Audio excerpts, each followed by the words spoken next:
And the thing is that we're emotional beings first, right? Yeah. And sometimes it's hard for us to transition those emotions into like conscious thoughts. And so, you got to encourage people to express the way that they feel. And sometimes it comes to a solution. It comes to a point where they go, okay, maybe this isn't the place for me. And that's a great outcome, right? Yeah.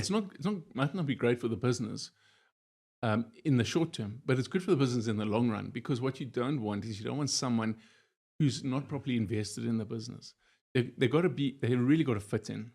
I couldn't agree more. And it's one of the things I was talking about with someone recently. And one of the reasons why when we hire at GRM, we will always start as a contractor. Yeah. It's because, and I look them in the eye and say, because you might hate this. Yeah. Like, we're going to work really hard. We're going to enjoy it, but it might not be right for you. And that doesn't mean you failed. It doesn't mean we failed. It's just not right.